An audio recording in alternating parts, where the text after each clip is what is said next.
Abra sua Bíblia em Isaías. Nós hoje vamos partir para o capítulo 2.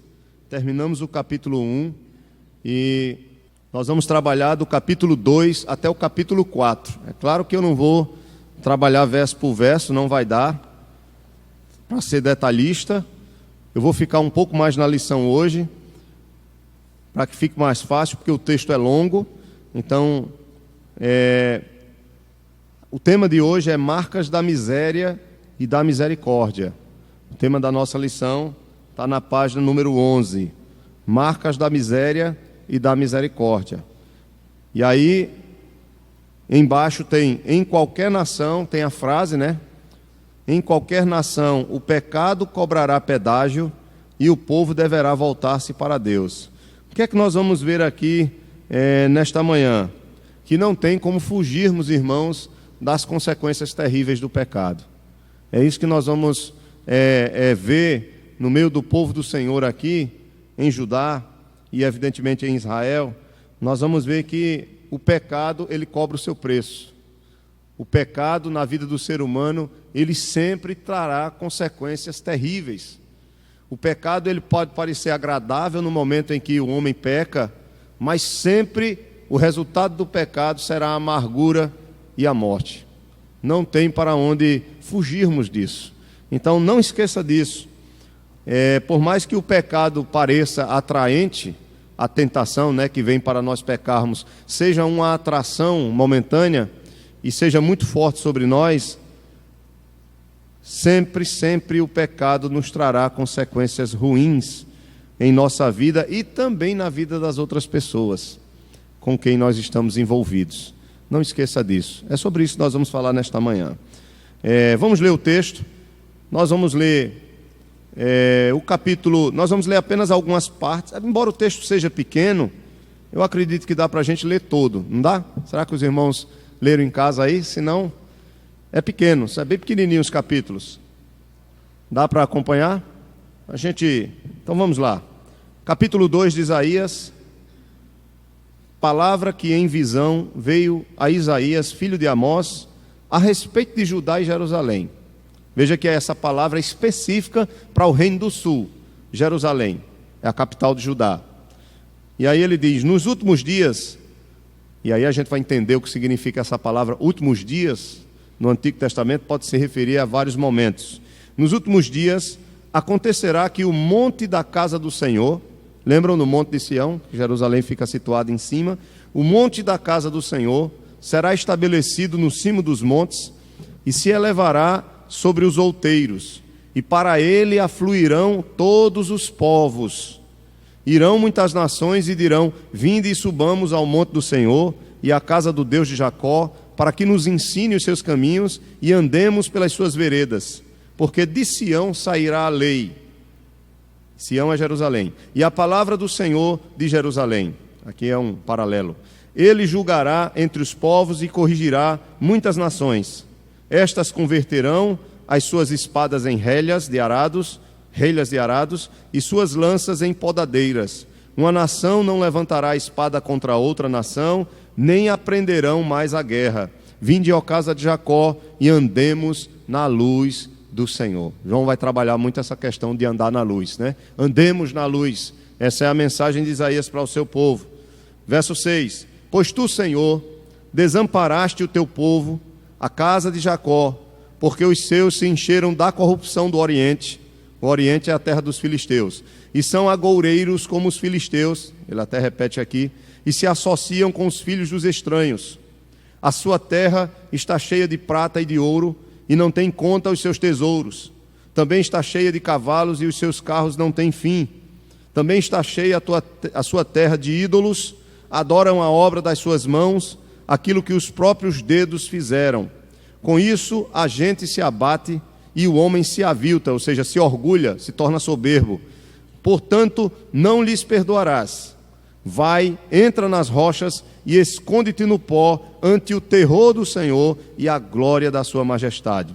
Os olhos altivos dos homens serão abatidos e a sua altivez será humilhada. Só o Senhor será exaltado naquele dia, porque o dia do Senhor dos exércitos, que é o dia de juízo para aquele povo, será contra todo soberbo e altivo, e contra todo aquele que se exalta, para que seja abatido, contra todos os cedros do Líbano, altos muito elevados, e contra todos os carvalhos de Bazã, contra todos os montes altos e contra todos os outeiros elevados, contra toda a torre alta e contra toda a muralha firme, contra todos os navios de Tarsis e contra tudo que é belo à vista. A arrogância do homem será abatida e a sua altivez será humilhada. Só o Senhor será exaltado naquele dia.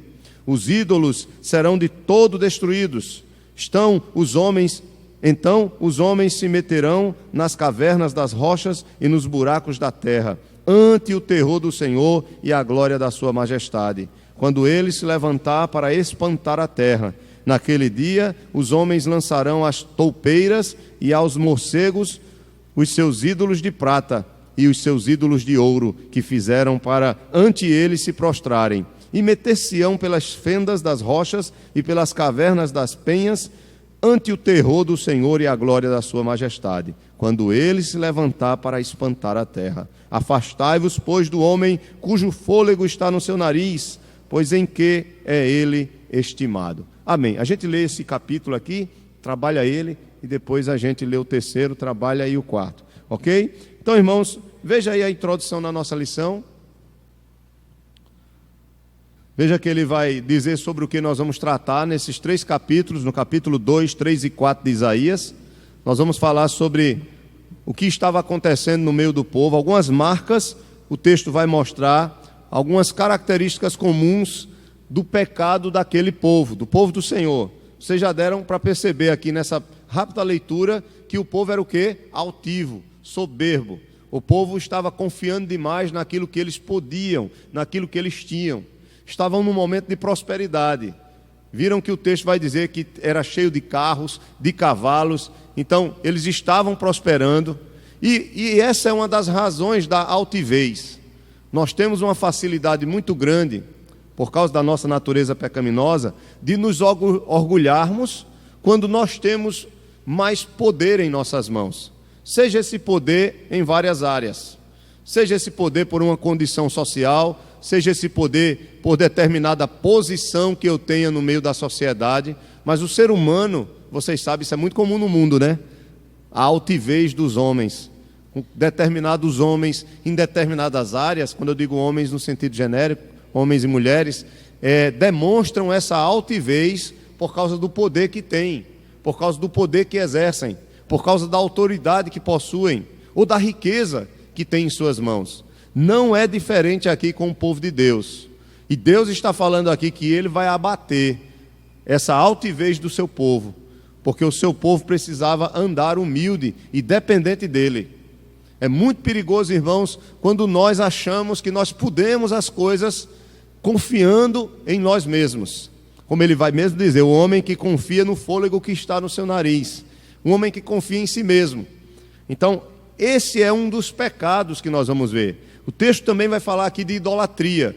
Isaías ele vai estar sempre tratando desse tema, de adorar os deuses que são fabricados pelas próprias mãos.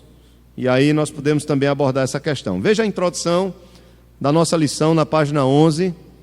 O tema de hoje, marcas da miséria e da misericórdia, porque nós vimos no início desse texto aqui promessas de livramento, promessas de povos, de várias tribos e raças que vão vir adorar o Senhor.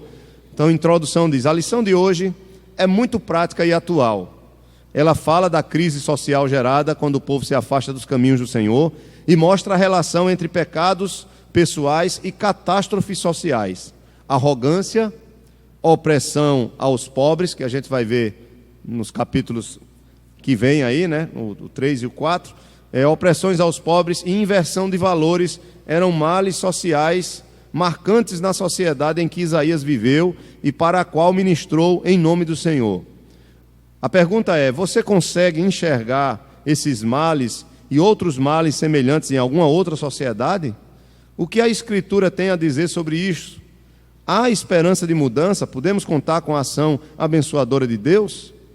Então, interessante, né? A sociedade que Isaías vivia não é diferente da nossa. Não é diferente. Por quê? Porque o homem é o mesmo. Então, onde estiver a figura humana, os pecados serão semelhantes.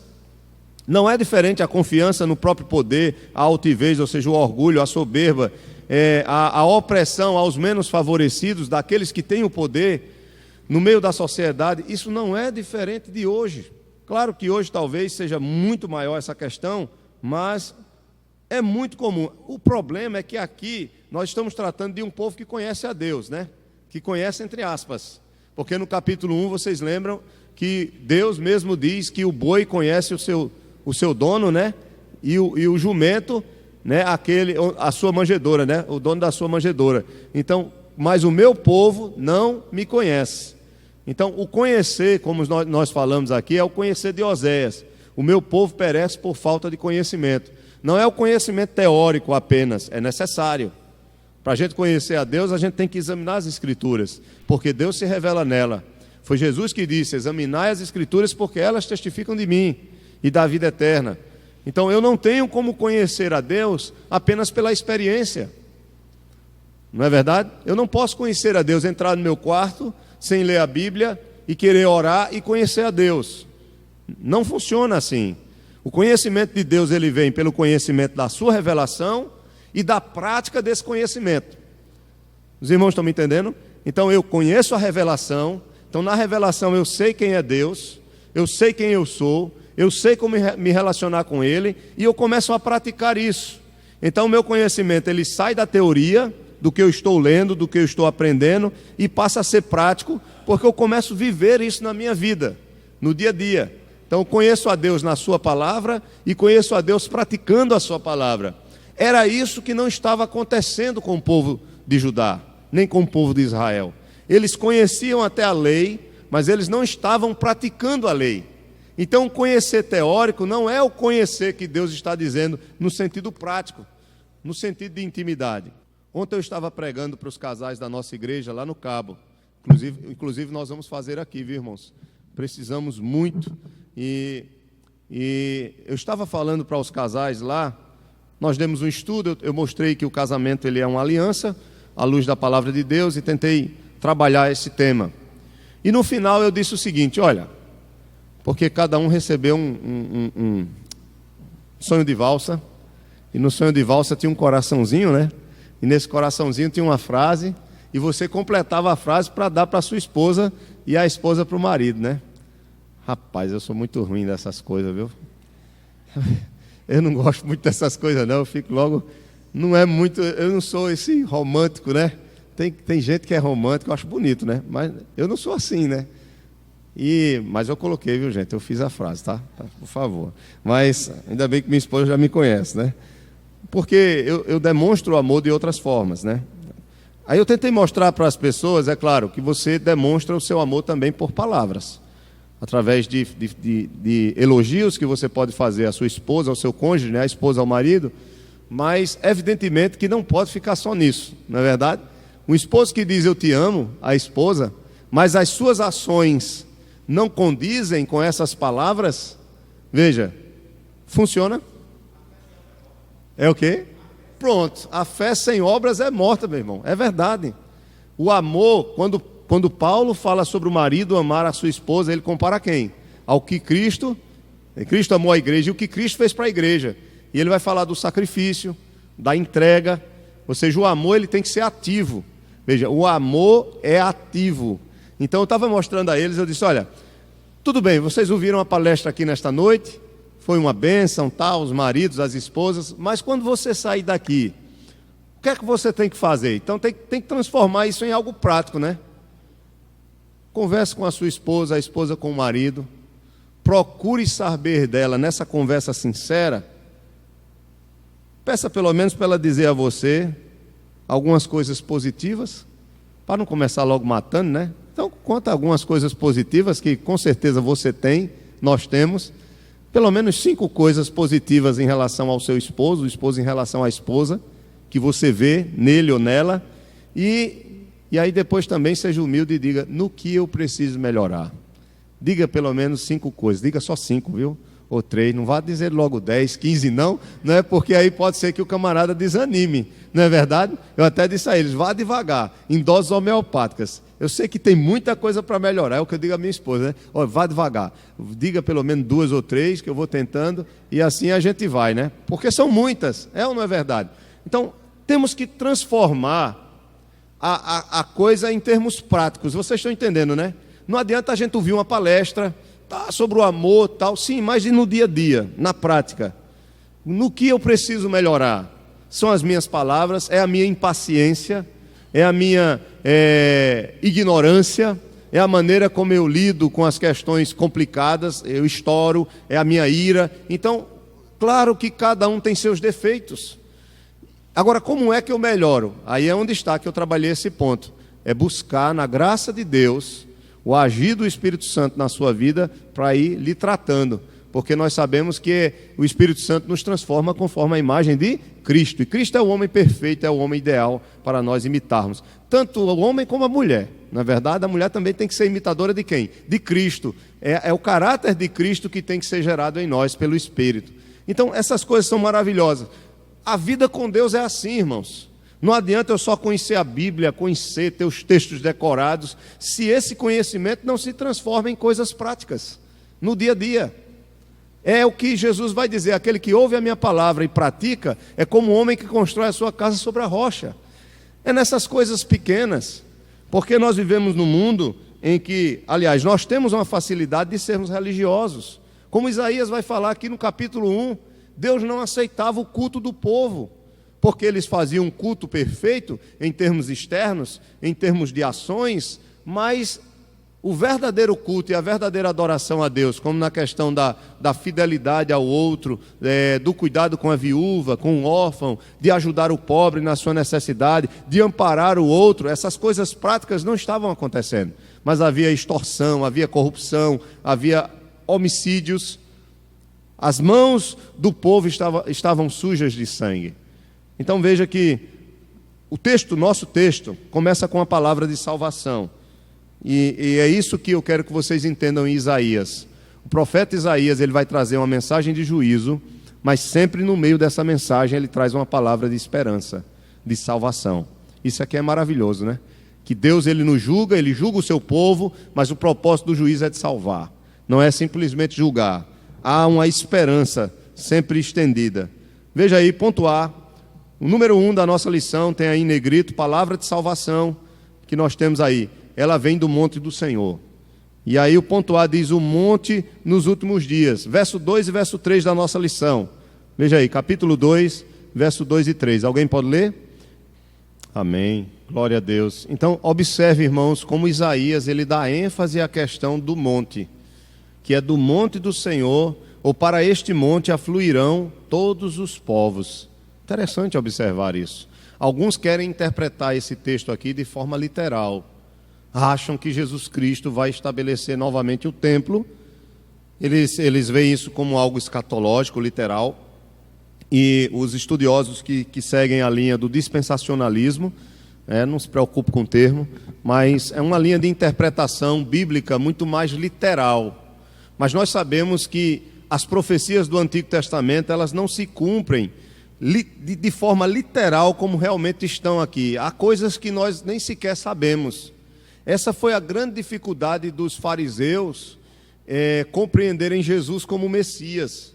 Porque algumas profecias do Antigo Testamento que falam sobre a chegada do Messias, especificamente aquela de Miqueias, dele entrar em Jerusalém montado no jumento, não foram muito bem compreendidas, ou não foram compreendidas totalmente, até porque é difícil.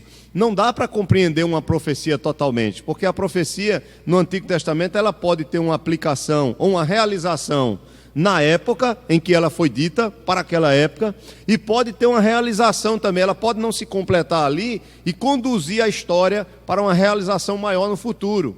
Deixa eu dar um exemplo para vocês. Quando Isaías profetiza, dê um pulinho aí, por favor, no capítulo 7 de Isaías. Deixa eu dar uma explicação para vocês aqui, só para um exemplo, né? Só para o que eu estou falando. Veja, no capítulo 7, veja na sua Bíblia, por favor, o versículo 10. Capítulo 7, verso 10, até o 14. Diz assim, Isaías 7, 10.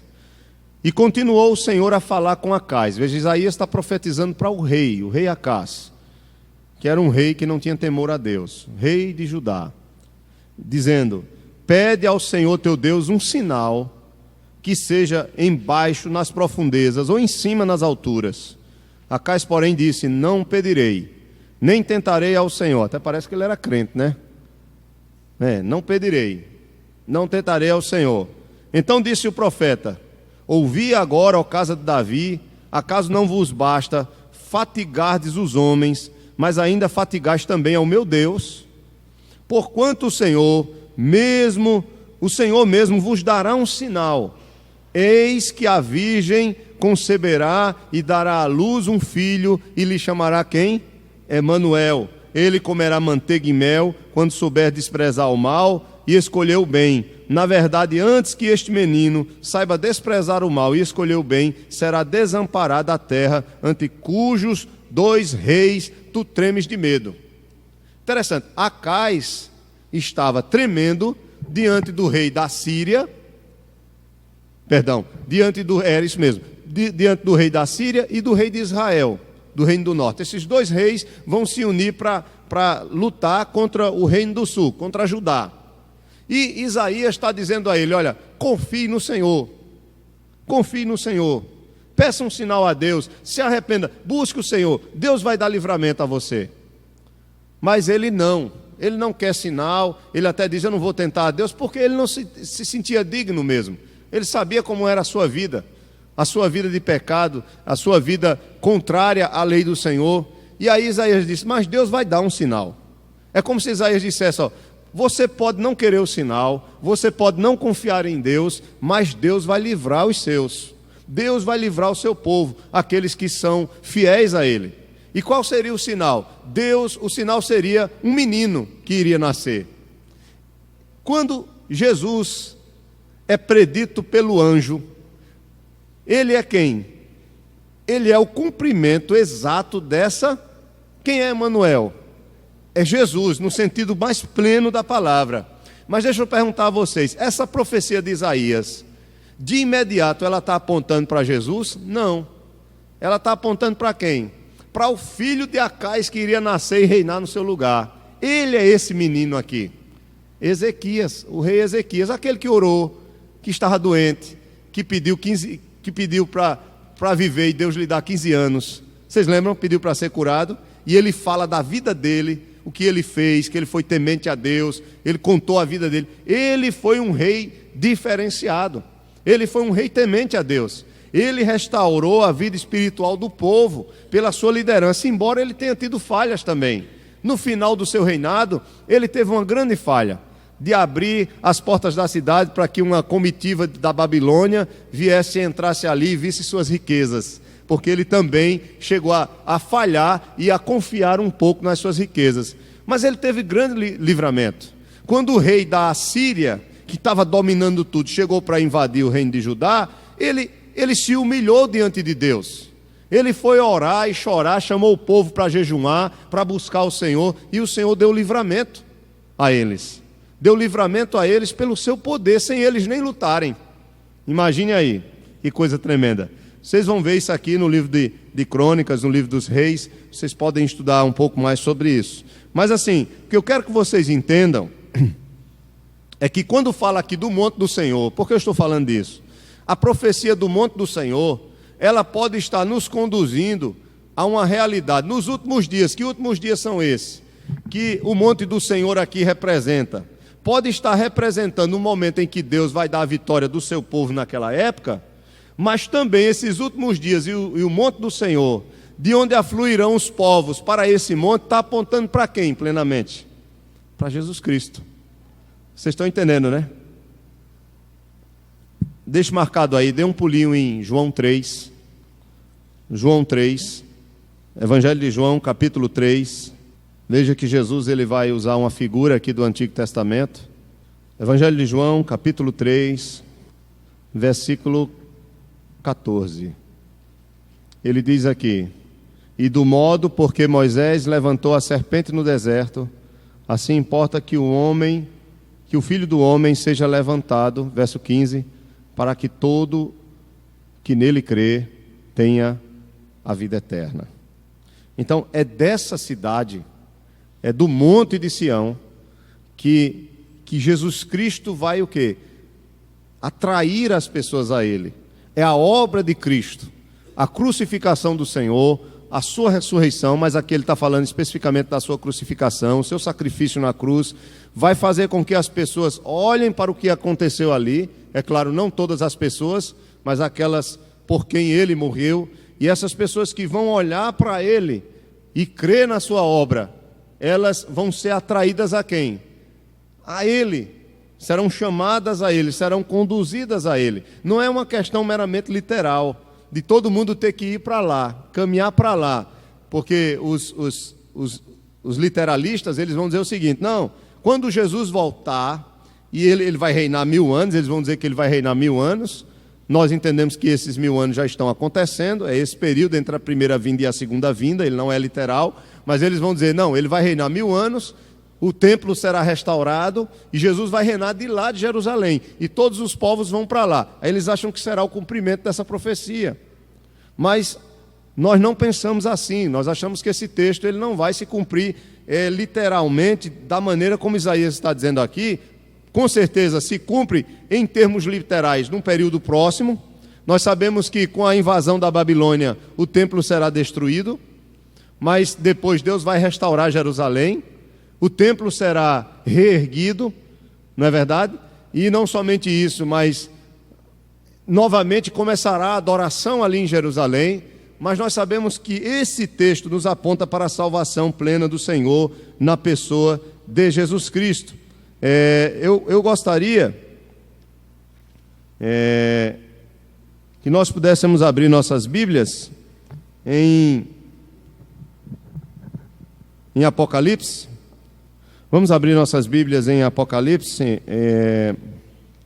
no capítulo 21. Capítulo 21 de Apocalipse. Vamos ler a partir do verso 1.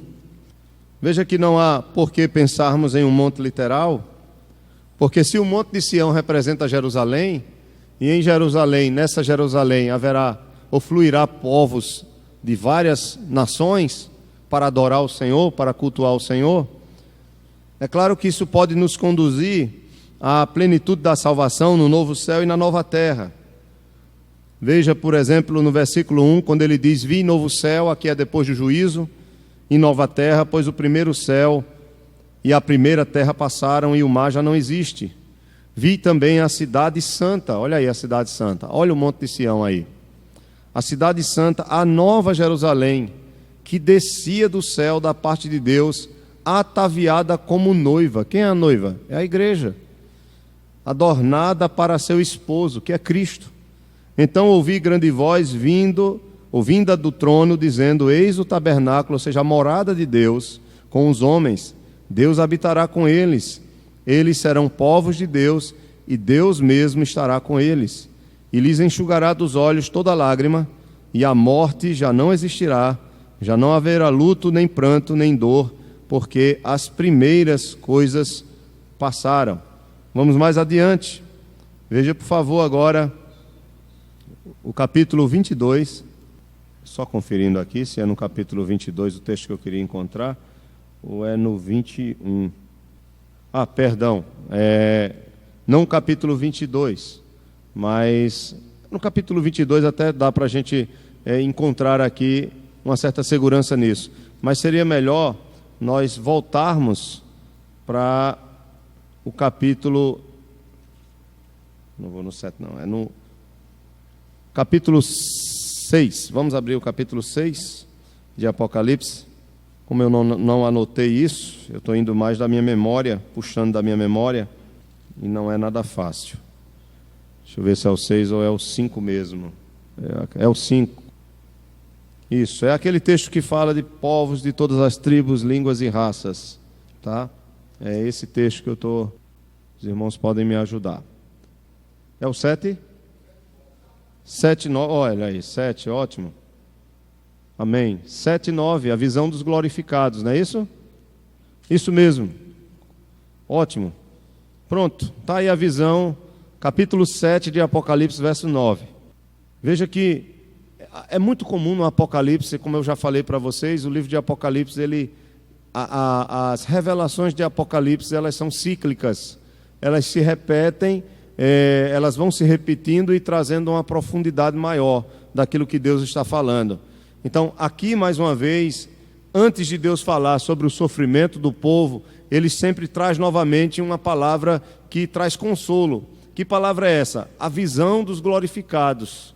Ou seja, o povo do Senhor está seguro, está salvo, mesmo que eles tenham que passar por muitas dificuldades e tribulações. Então, no verso 9 do capítulo 7, ele diz: depois destas coisas vi, e eis grande multidão que ninguém podia numerar, de todas as nações, tribos, povos e línguas, em pé, diante do quê? Do trono do Cordeiro, vestidos de vestiduras brancas, com palmas nas mãos, e clamavam em grande voz, dizendo: ao nosso Deus que se assenta no trono, e ao Cordeiro pertence a salvação.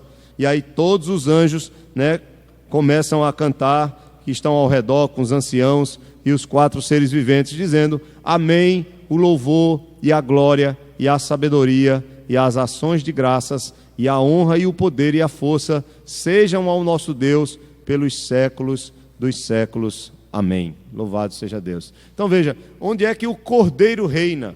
É claro que essa visão dos glorificados aqui, ela pode ser uma visão da glória, ela pode ser uma visão do céu, mas vocês viram que o reinado de Deus com o seu povo se dará no novo céu e na nova terra. E esse povo é a Sião, esse povo é a Jerusalém celestial. E esse povo não é mais formado somente pelo povo de Judá, daquela época, mas são pessoas de todas as tribos, línguas e raças. Então, quando você vem para Isaías e está lendo essa profecia de Isaías no capítulo 2, que nós estamos trabalhando aqui, que do monte de Sião virá, a lei, virá o conhecimento de Deus, isso nos aponta plenamente para a pessoa de Cristo. Só se pode conhecer a Deus por meio de Cristo. Ele é a expressão exata do seu ser. Nele habita corporalmente toda a divindade. Se nós queremos ver a Deus, nós precisamos conhecer a Cristo. E é de Jerusalém que o seu sacrifício, é em Jerusalém que o seu sacrifício acontece. Embora não seja na cidade, seja fora da cidade, mas é naquele local de onde vai sair o conhecimento do Senhor pela pessoa do seu Filho. A salvação. Povos de todas as tribos e raças virão adorar o Senhor. Por meio de quem? De Cristo. É o Evangelho, a pregação do Evangelho. Então, no sentido mais pleno, é claro que na cabeça de Isaías ele não estava entendendo isso. Ele estava apenas dizendo: nos últimos dias, Deus vai restaurar o seu povo. Mas ele não entendia como isso iria acontecer de forma plena. Ele apenas profetizava: há uma esperança, Deus vai restaurar o seu povo. Mesmo que seu povo esteja em pecado, Deus vai punir esse povo, vai tratar com esse povo, mas vai salvar o seu povo. Isso é que é maravilhoso, irmãos. Essa é a nossa segurança. É aquilo que o autor de Hebreus vai dizer: o pai disciplina ao filho que ama. Se o Senhor nos ama e nós começamos a andar não conforme a sua vontade, Ele vai tratar conosco, mas não para nos destruir, mas sim para nos corrigir, sim para nos chamar à sua presença, para nos chamar ao arrependimento. Não tem como. É o que eu sempre repito a vocês: se o Senhor não nos corrigir, então nós não somos filhos, nós estamos perdidos. Ele sempre vai nos corrigir, e louvado seja Deus por isso. Então, há aqui uma profecia de restauração, no capítulo 2, de uma glória futura para o Israel. Que Israel? O Israel literal? Não, o Israel espiritual. Lembre-se que judeu, para Paulo, não é o que descende na carne, mas é o que crê com a fé de Abraão. Vocês estão entendendo, né?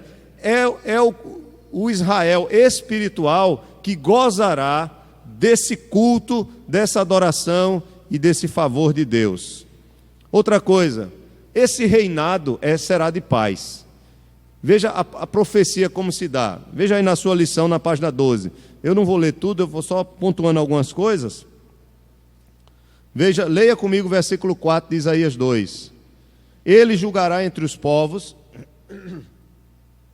e corrigirá muitas nações. Estas converterão as suas espadas em relhas de arados e as suas lanças em podadeiras. Uma nação não levantará a espada contra outra nação, nem aprenderão mais a guerra. Vinde ao casa de Jacó e andemos na luz do Senhor. Então, outra coisa aqui é que nesse período, claro, que ele pode ter se concretizado em algum momento histórico na vida do Israel mesmo, do povo de Judá, no futuro, mas ele aponta a sua plenitude será quando nós estivermos no novo céu e na nova terra. Não haverá guerra. Será um reinado de paz. É aquele mesmo texto que Isaías vai dizer que o cordeiro pastará com o leão. Vocês estão entendendo, né? A criança poderá brincar, né? Com a serpente. Então, essa é a ideia de paz, é o símbolo de paz. Não haverá guerra, as espadas serão transformadas em relhas de arado. Então, a ideia de que ele diz aqui, as lanças, né? Serão transformadas em podadeiras. Então, não haverá guerra, ninguém lutará mais contra o outro. Não haverá mais essa batalha entre os homens, por poder, por alguma coisa, não. O reinado do Senhor sobre o seu povo é de paz. É claro que vai existir essa paz também em Judá no futuro, tá? Em determinado período. Mas sempre é uma paz que pode se acabar a qualquer momento. Mas naquele grande dia, quando nós estivermos para sempre com o Senhor, essa paz ela é eterna, né? Essa é a garantia. Terceiro, ele convida o povo a andar na luz. Andemos na luz do Senhor. E aí vocês já sabem que a luz, aqui em Isaías, pelo menos o autor vai dizer aqui, que a luz é uma imagem frequente, principalmente em Isaías, indicando a ação iluminadora da palavra de Deus que deve nos guiar. Então, quando Isaías diz andemos na luz, ele está chamando o povo a obedecer o quê? A lei do Senhor. Vocês estão entendendo? A lei do Senhor, andemos na luz. Mas que luz é essa? Vocês lembram do Salmo 119, verso 105? Lâmpada para os meus pés é a tua luz para o meu caminho. Essa é a ideia. A lei do Senhor, a vontade dele revelada a nós é essa luz. Como é que eu sou um bom esposo? Como é que eu sei e aprendo a ser um bom esposo? Através da luz da palavra de Deus. Como é que eu aprendo a ser uma boa esposa, um bom filho, um bom pai, uma boa mãe, um bom irmão em Cristo, um bom patrão, um bom servo? Como é que eu aprendo a ser um homem íntegro, que glorifica a Deus na sua vida, nas suas atitudes? Como é que eu sei como usar minhas palavras? Na luz do Senhor. Como é que eu devo agir em relação ao pobre, aquele que precisa de mim, caso eu não esteja na mesma condição que ele? Então, a palavra do Senhor é essa luz. Isaías está convidando eles. Andemos. É a ideia da fé sem obras é morta, né? É de colocar em prática a palavra. Se não houver a prática da palavra, não haverá o verdadeiro conhecimento de Deus. O conhecimento vai ficar só, vou usar a cabeça, né? Na mente, na teoria. Se você lê e sabe o que é a oração, mas não ora, então você não vai gozar da presença de Deus, da comunhão na oração. Então você sabe, eu tenho que orar, eu sei que eu devo perseverar em oração, eu sei o que é a oração, eu sei de tudo que a Bíblia fala. Posso dizer até alguns textos aqui decorados sobre a importância da oração. Mas não ora. Então, se não ora, então fica difícil. Não vai experimentar o poder da oração na sua vida. Vai saber, vai ver na vida dos outros, mas não verá na sua.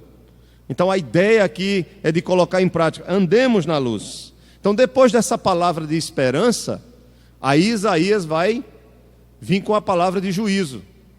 E aí ele vai falar sobre o quê? Sobre a humilhação dos arrogantes. Que Deus vai abater aqueles que são altivos. Vocês lembram de Pedro? 1 Pedro, capítulo 5, ele diz: humilhai-vos debaixo da potente mão de Deus, porque ele no tempo certo vos exaltará. Vocês lembram o quanto Jesus deu ênfase à questão da humildade? De nós podermos ser humildes, até porque ele mesmo era o principal exemplo de alguém humilde. Vinde a mim, vós que estáis cansados e sobrecarregados, que eu vos aliviarei. Aprendei de mim, que sou manso e humilde.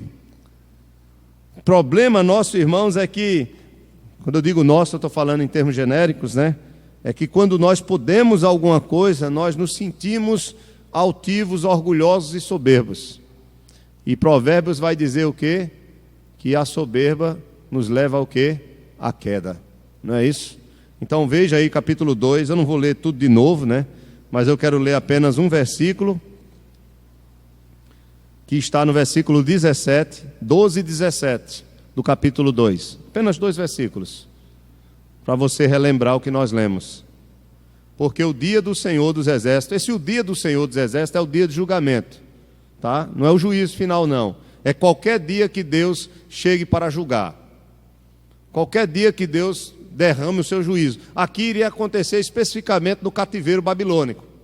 Então, o dia do Senhor dos Exércitos será contra todo soberbo e altivo. E é interessante que quando a Babilônia entra e invade Jerusalém e destrói o templo e queima a cidade, ela não vai levar os cativos de uma vez, ela leva primeiro os mais importantes.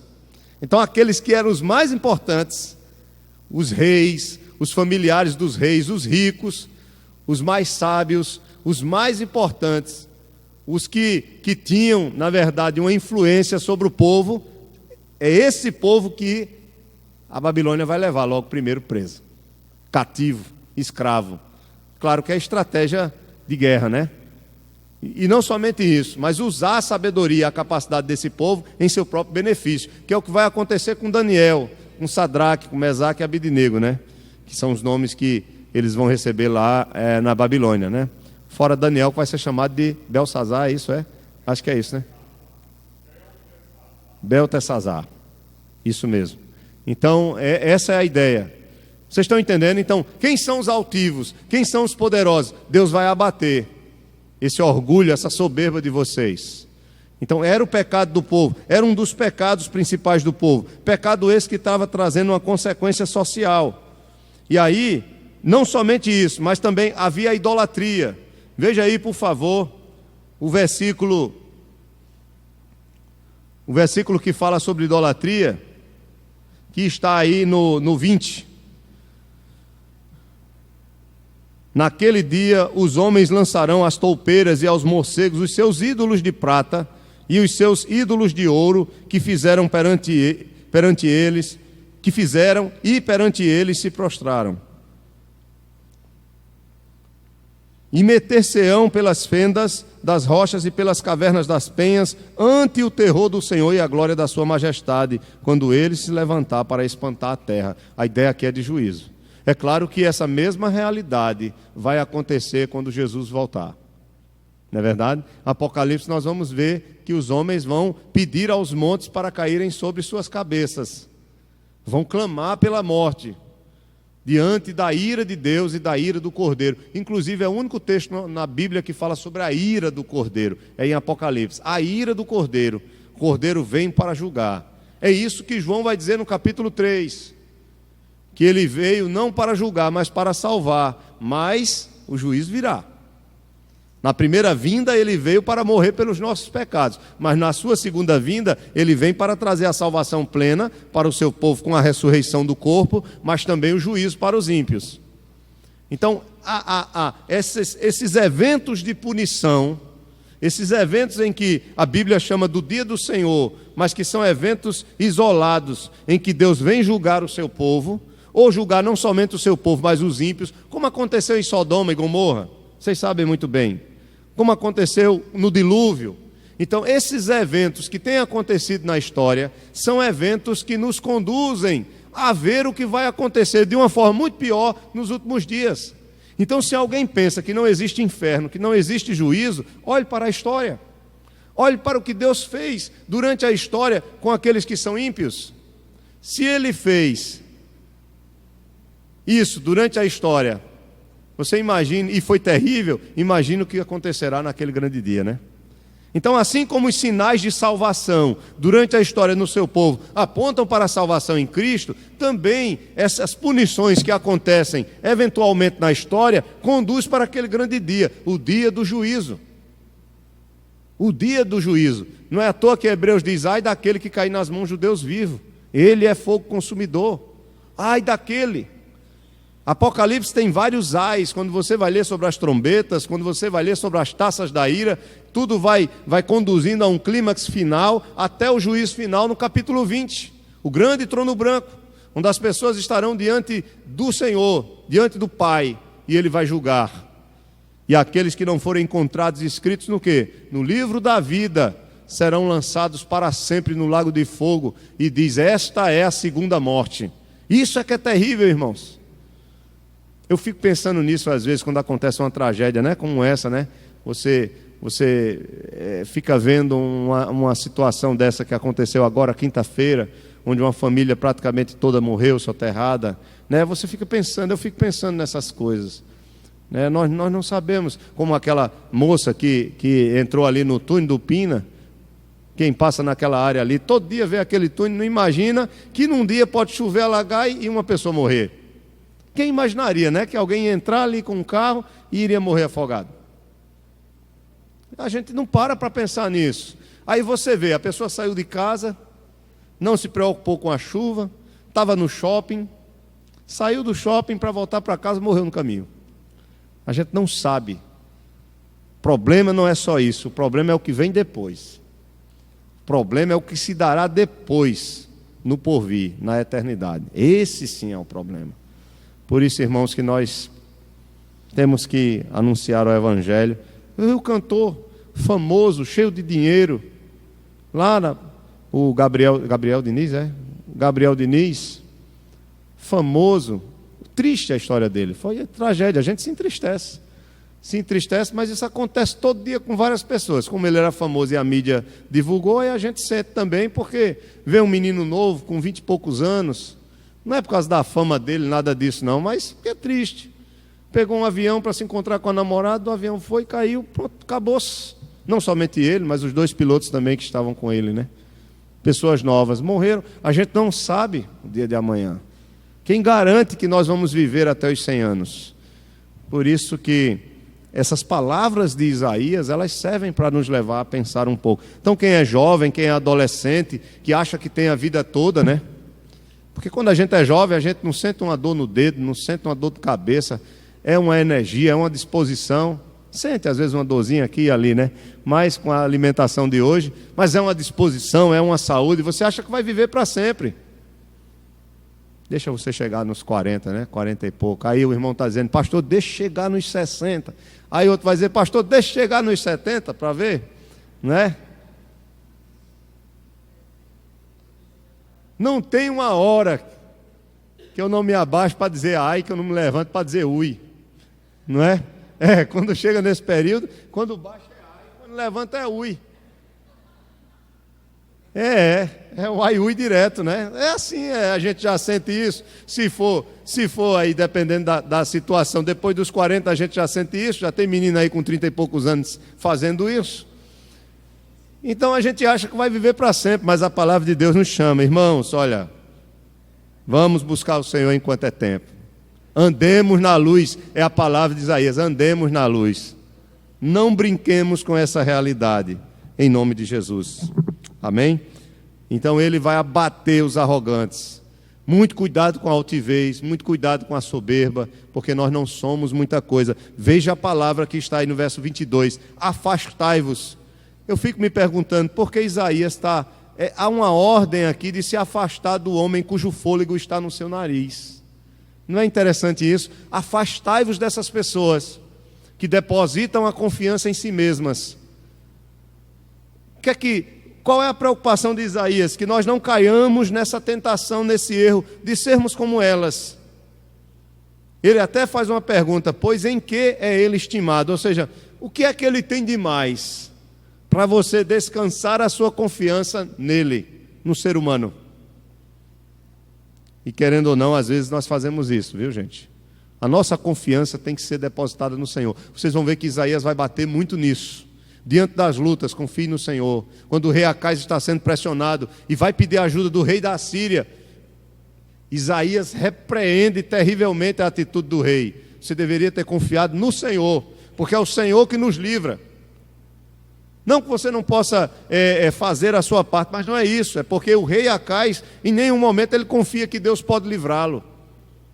Isso aí também é um resultado da sua vida, né, ímpia, que ele tinha. Quanto que Ezequias, que é o filho dele, quando ele vai ser pressionado e cercado, vocês lembram que Senaqueribe vai blasfemar do Deus dele? vai dizer: quem é o Deus de Ezequias que poderá livrar o seu povo das minhas mãos? Vocês lembram que ele vai falar até os mensageiros do rei vão até falar na língua do povo, para que as pessoas que estão lá na muralha de Jerusalém possam ver a humilhação que eles estavam fazendo. E aí eles vão dizer: cadê o Deus dos sírios? Cadê o Deus dos outros povos que não conseguiu livrar eles de nossas mãos? A Assíria, né? A poderosa Assíria, que já tinha destruído o reino do norte, vai chegar em Judá, em Jerusalém, e vai fazer essa ameaça: o Deus de vocês poderá livrar vocês das nossas mãos? Aí sabe o que é que Ezequias faz? Ele pega essa mensagem que é enviada, que é lida na língua do povo mesmo deles, para que todo mundo veja a humilhação, e ele vai colocar diante de Deus. Ele pega a carta e coloca ali e começa a orar diante do Senhor. Está aqui, Senhor, estão falando contra ti, que o Senhor não tem poder para nos livrar das mãos deles. E aí a desgraça é grande, viu, que vai acontecer no meio do povo assírio, porque é Deus quem vai lutar pelo seu povo. Então a Bíblia nos chama constantemente para nós confiarmos no Senhor, irmãos, independentemente de qualquer coisa. Amém? Vamos para o capítulo 3. O tempo passa, né? E qual é a consequência da altivez do homem, do pecado individual? Essa consequência, ela se espalha e ela alcança a sociedade em que ele está inserido. No capítulo 3 diz assim, Isaías: porque eis que o Senhor dos exércitos, tira de Jerusalém, de Judá, o sustento e o apoio, todo sustento de pão e todo sustento de água, o valente, o guerreiro e o juiz, o profeta, o adivinho e o ancião, o capitão de 50, o respeitável, o conselheiro, o hábil entre os artífices e o encantador perito. Veja, não estava vendo a altivez, orgulho, soberba? Veja onde é que Deus vai bater. Vai bater justamente nos homens mais poderosos, naqueles que são mais importantes. Ele vai dizer: olha, eu vou tirar. E aí, dar-lhes-eis meninos por príncipes, e crianças governarão sobre eles. Olha, irmãos, criança é a coisa mais maravilhosa do mundo. Mas criança não é para governar, nem liderar nada, tá? Lembrem-se disso, porque o coração da criança está cheio de quê? De estultícia. Uma criança, ela não tem maturidade para governar. Então, quando vocês veem e vocês acham bonito, eu também acho, uma criança pregando, né? Mas não é para acontecer isso num culto onde há adultos. Porque criança não tem condições de maturidade para dirigir a vida de um adulto. Se fosse, Jesus tinha chamado 10 crianças para ser seus discípulos, ou 12 crianças para ser seus discípulos. A criança ainda, ela vive num mundo ainda imaginário, é algo muito lúdico, né? E ela precisa disso. Nós fomos crianças, ela está nesse processo de maturação. Então, por isso que aqui seria uma maldição ter uma criança governando. Você tem condição de ter uma criança no pastorado de uma igreja? Não tem condições. De pregar o evangelho e de orientar conforme a palavra? Não tem condições. Só Jesus Cristo, quando estava com 12 anos, né? Aí é diferente, né? Ele discutia com os sábios, mesmo assim ele ficou... O seu ministério só começou quando ele estava o quê? Adulto. Até porque nem pode, né, Roberto? Só depois de 12 anos é que uma criança judaica ela é responsável diante da lei. Diante da lei, né? É. O quê? Depois dos 30, sim, irmão? É verdade. É verdade. É interessante que a criança, ela tem que brincar, ela tem que se divertir, ela tem que viver o momento dela. Ela não tem que ter uma responsabilidade. É claro que Deus está dizendo que isso aqui é uma maldição. E é interessante, viu, gente? Que o rei Ezequias vai começar a reinar quando criança, viu? Como criança. Só que ele não vai reinar em si. Ele vai ter um tutor, que vai ser um sacerdote, que vai cuidar do povo.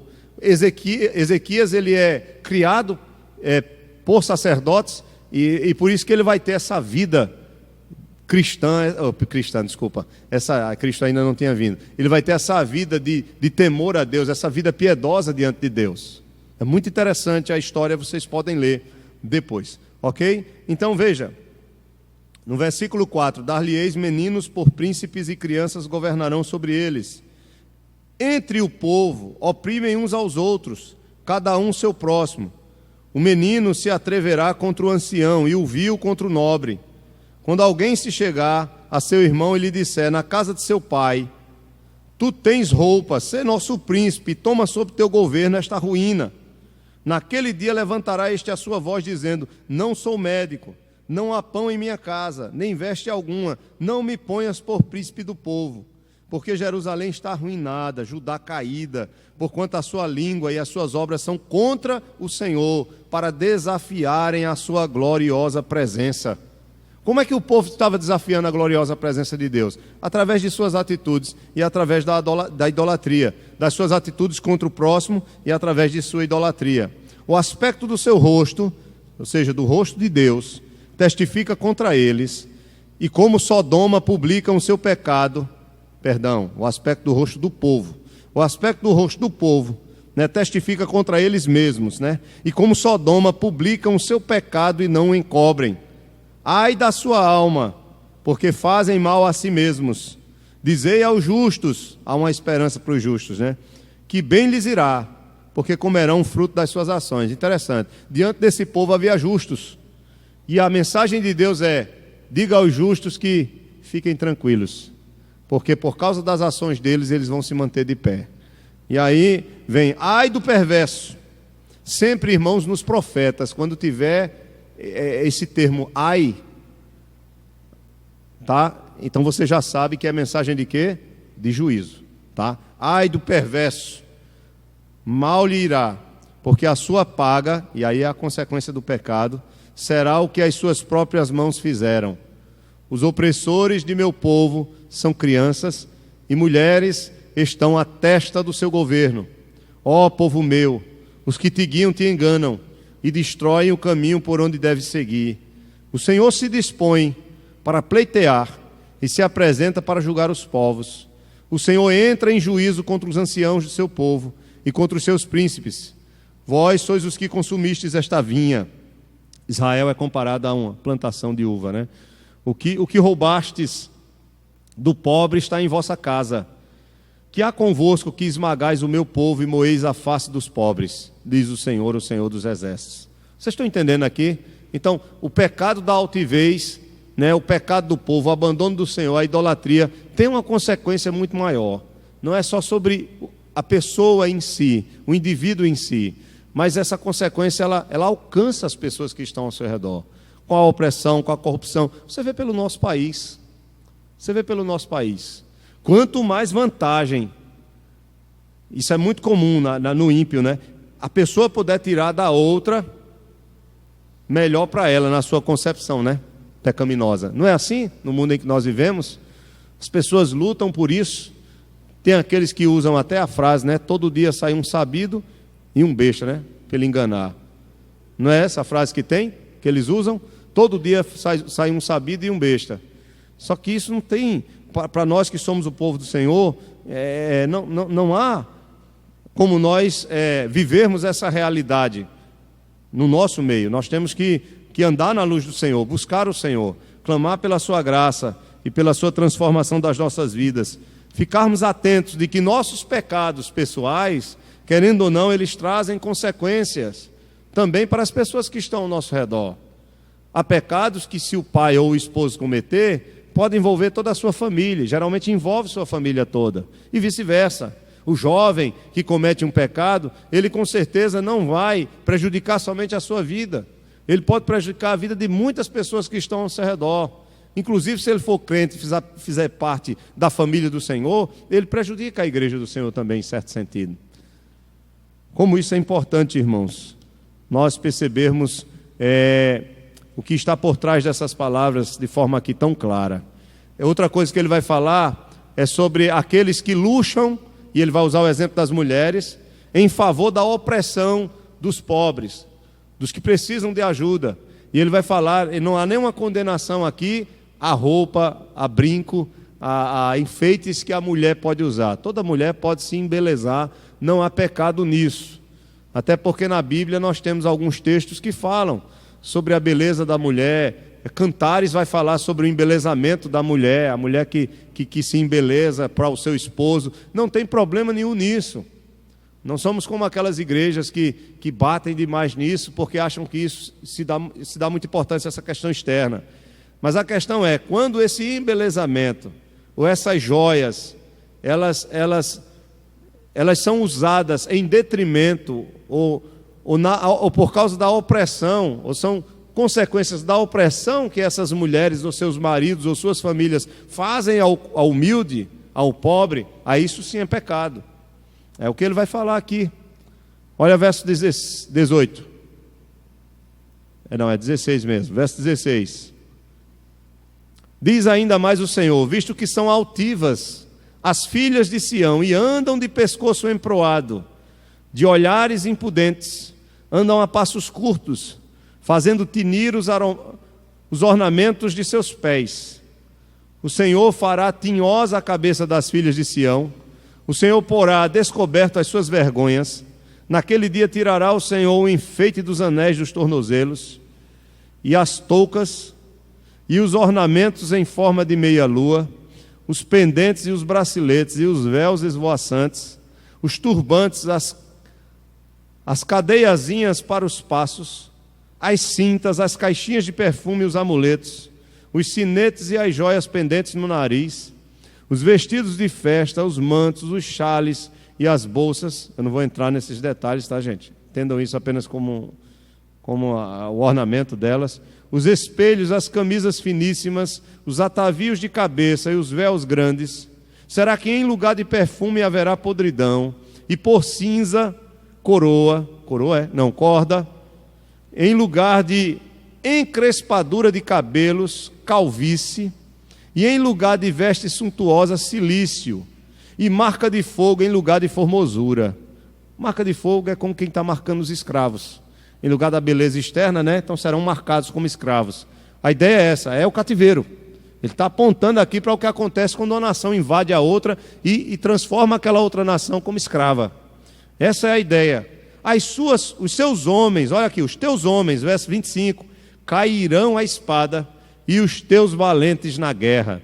As suas portas chorarão e estarão de luto.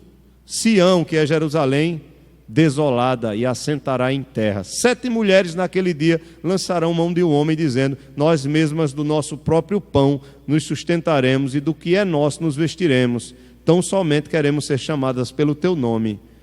Tira o nosso opróbrio. Até aí. Vocês estão vendo que o Senhor, Ele conhece, né, a realidade do seu povo, e aqui Ele está dizendo que vai humilhar Jerusalém. Essa é a verdade. Eu vou humilhar aqueles que são soberbos, aqueles que são orgulhosos, aqueles que se voltam contra mim e que deveria ser o meu povo e andar na minha presença, né? Ou andar conforme a vontade do Senhor, e estão vivendo nessa condição. Agora, diante dessa palavra de juízo, em que ele vai substituir os ornamentos das mulheres por marcas de humilhação, não há nenhum problema aqui no ornamentar, tá? As irmãs aí não se preocupem não, tá? Pode usar o seu batom, né, o seu brinco, sem problema nenhum, né? Não somos como aqueles que batem nessa questão, porque nós entendemos que a Bíblia não condena isso. Mas a Bíblia condena, é claro, a ostentação. Vocês estão entendendo, né? A Bíblia condena a ostentação. E principalmente quando essa ostentação é consequência da humilhação do outro. Vocês estão entendendo, né? Da corrupção. Aí sim. É o que, minha irmã? Isso, de sempre mais, de querer ser o maior e de usar isso mesmo para ostentar, e isso sendo também consequência da própria corrupção, né, que há no meio do povo. É interessante que as marcas aqui, elas vão ser realizadas, viu, irmãos? Deus vai enviar os babilônios e a palavra do Senhor se cumpre. A palavra do Senhor se cumpre. Que o Senhor tenha misericórdia de nós. Esse texto nos faz lembrar, é claro que não é o mesmo tema, mas talvez seja interessante a gente abrir 1 Pedro, capítulo 3. A mulher, ela deve se cuidar, né? É lógico. Dizem os estudiosos, eu não estou dizendo que é isso, viu, irmãos, que as mulheres, elas se arrumam para as outras mulheres, né? Dizem os estudiosos, né? Que elas estão preocupadas no que as outras mulheres podem achar, né, da sua beleza, né? Eu não sei até que ponto isso é verdade. Mas, biblicamente falando, a mulher, ela deve se vestir para seu esposo, não é? Se ela for casada. É por isso que deve ser um zelo, deve haver um zelo nessa área. Mas isso não deve ser a principal preocupação da mulher. A mulher deve se preocupar, segundo Pedro, com o vestimento do seu caráter. Nada contra ela se embelezar externamente, mas que ela não deixe de se embelezar principalmente no seu interior. É isso que Pedro vai falar em capítulo 3, no capítulo 3, quando ele vai dizer no verso 1: mulheres, sede vós igualmente submissas a vosso próprio marido, para que, se ele ainda não obedece à palavra, seja ganho sem palavra alguma por meio do procedimento de sua esposa, ao observar o vosso honesto comportamento cheio de amor, de temor. Não seja o adorno da esposa. Veja, ele não está querendo dizer que ela não pode se adornar, mas ele está querendo dizer que esse adorno externo, ele não significa nada se não houver o adorno interno. Então não seja o adorno da esposa o que é exterior, como frisado de cabelos, adereços de ouro, aparato de vestuário.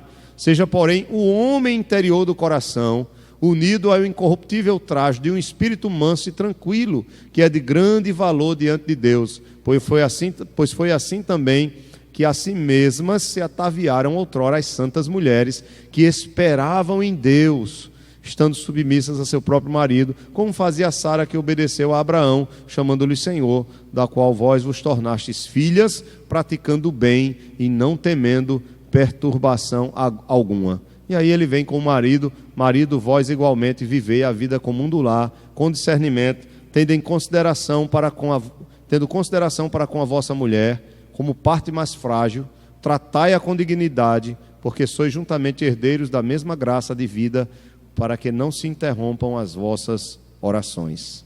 Amém? Então volto para Isaías, vamos encerrar com o último ponto. As lições são grandes, né, irmãos? Mas está tranquilo para os irmãos? Está muito cansativo, não? Vocês podem me criticar no sentido de eu tentar melhorar, tá? As aulas aí, ser mais breve, se ficar muito cansativo para vocês. Eu vou só comentar.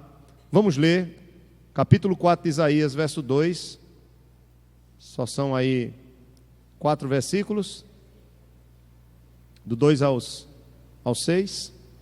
Diz: naquele dia, olha que maravilha, Deus vai julgar o seu povo, mas ao mesmo tempo há uma profecia de salvação. Naquele dia o renovo do Senhor será de beleza e de glória, e o fruto da terra orgulho e adorno para os de Israel. Veja, o adorno será o fruto da terra, será o renovo, que forem salvos.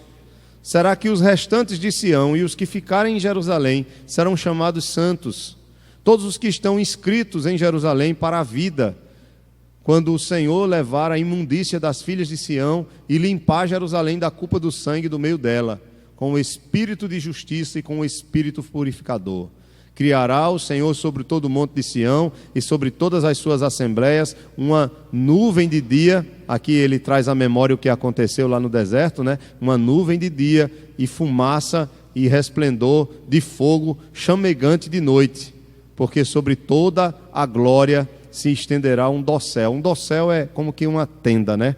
Uma cobertura. Um dossel e um pavilhão, os quais serão para a sombra contra o calor do dia e para refúgio e esconderijo contra a tempestade e a chuva. Veja, o tabernáculo de Deus com o seu povo, que Apocalipse fala, Deus tabernaculou, ele passou a morar, né, com o seu povo, a viver com o seu povo numa ideia de uma só tenda. Não é diferente aqui, é a mesma ideia do templo, de Deus estar presente, é a mesma ideia do paraíso, de uma comunhão com o Senhor. Se o pecado nos afasta dele, o tratar de Deus contra o pecado é para nos trazer a comunhão com ele. E essa comunhão, ela é simbolizada por morar debaixo de uma mesma tenda, de estar debaixo de uma mesma tenda. Então o que o profeta está dizendo, ó, há um renovo. E é interessante aqui o que o autor vai dizer, que a palavra renovo significa um ramo de planta, um raminho de planta. A partir desse sentido básico, ele vai dizer que vários usos dessa metáfora vão aparecer nas Escrituras, né? Principalmente em Isaías. Mas eu quero encerrar pedindo para você abrir sua Bíblia em Zacarias capítulo 3. E vamos ver quem é o renovo. Para quem esse renovo realmente aponta? Quem é o renovo do Senhor? Zacarias vai dizer que é o próprio Jesus Cristo, é o Messias. Zacarias capítulo 3, versículo 8. Zacarias, se ficar difícil para você abre Mateus, e aí sai voltando, que aí você vai achar Malaquias, e aí, antes de Malaquias, você acha Zacarias. Zacarias capítulo 3, versículo 8, quem encontrar pode ler. Aleluia. Eis que eu farei vir o meu servo, o renovo. Pode observar que na maioria das Bíblias, nas traduções, renovo está com R maiúsculo. Agora veja o capítulo 6 de Zacarias, versículo 12. Alguém pode ler também. E eu vou encerrar com essa palavra. 6:12. Amém. É claro que essa profecia ela tem um cumprimento, como eu falei para vocês, num tempo próximo, mas ela aponta para uma concretização plena no futuro. Quem é que vai destruir o templo e construir de novo? Em 3 dias. Jesus Cristo. Ele diz isso. Quem é o renovo do Senhor? Quem é esse ramo que vai brotar para a salvação do seu povo? Jesus Cristo. É o Messias, o nosso Salvador.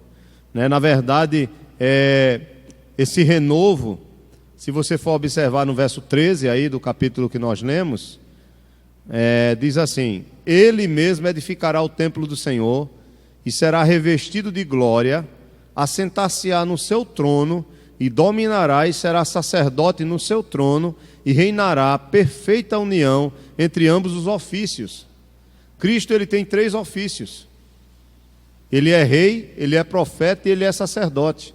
E nesse texto aqui nós temos a união dos 2 ofícios, de rei e sacerdote, que vai se cumprir na pessoa de Jesus Cristo. Sacerdote porque ele se oferece, ele oferece o verdadeiro sacrifício, o sacrifício pleno, diante de Deus em favor do seu povo, e rei porque ele reina. Ele reina sobre todos os reinos. Lembram que em Jerusalém, diz o texto, que Sião estaria no cume dos montes, e que estaria sobre todos os montes, e que todo mundo viria ali, afluiria para adorar, ali em Jerusalém, ali em Sião. A ideia de um reinado vindo dela, é isso aí, é o renovo, ou o ramo novo, né? Como na Bíblia da irmã diz corretamente, o ramo novo, esse broto que vai surgir, na verdade é o Salvador, ele é o Rei dos Reis. Não é à toa que mais na frente ele vai dizer: eu sou a videira, eu sou a videira, não é mais somente um renovo, mas eu sou a videira. Glória a Deus por isso. Louvado seja o Senhor. Então, há uma punição? Há, mas há uma renovação pelo renovo. E aí ele encerra falando sobre o monte. Não sei se vocês perceberam aí em Isaías, no capítulo 4, no versículo... perceberam porque eu já falei sobre isso, né? Mas a ideia aí no versículo 5, do capítulo 4, diz: criará o Senhor sobre todo o monte de Sião e sobre todas as suas assembleias uma nuvem de dia e fogo durante a noite. Veja, é no monte. Começa com a bênção de que do monte haveria a verdadeira adoração e a salvação, e termina com o monte. Por isso que, propositalmente, o autor ele trabalhou do capítulo 2 até o capítulo 4. E qual é a importância dessa lição para mim, para a minha vida? O que é que eu faço com o que eu aprendi nessa manhã? Primeiro, o Senhor, se nós estivermos em pecado, o Senhor nos chama ao arrependimento. Segundo, eu preciso saber que do pecado não se colhe coisas boas, mas o resultado do pecado é sempre a amargura, é sempre aquilo que traz sofrimento para as nossas vidas. A consequência do pecado, irmãos, é a morte. Terceiro, há uma esperança, né? O Deus que julga o seu povo é o Deus que promete salvação. Então, busquemos ao Senhor, né? E lembremos das palavras de Isaías que diz: andemos na luz do Senhor. É João que vai dizer que como filhos da luz, nós devemos andar, na sua primeira carta, né, no capítulo 1, devemos andar na luz do Senhor. Devemos andar de acordo com a sua vontade. Vamos orar e eu passo a palavra, né, a irmã Lenice, que vai ler o relatório da escola dominical, e depois a gente lê e aprova o relatório financeiro da nossa igreja do mês de maio, tá? É rápido, irmãos, é só a leitura e a aprovação do nosso relatório financeiro. Amém? Pai, em nome de Jesus, ajuda-nos a aprender a Tua palavra, a guardar a Tua palavra no nosso coração. Ajuda-nos a ler, Senhor, e a meditar no Teu servo, no profeta Isaías, onde está a palavra do Senhor, e que essa palavra continua falando conosco hoje, porque os pecados eles são semelhantes, a situação da nossa sociedade é a mesma. Que o Senhor tenha misericórdia de nós, que somos os Teus filhos, e nos ajude, ó Pai, a aprender com que a Tua palavra já nos revela, para não cometermos os mesmos erros do Teu povo no passado.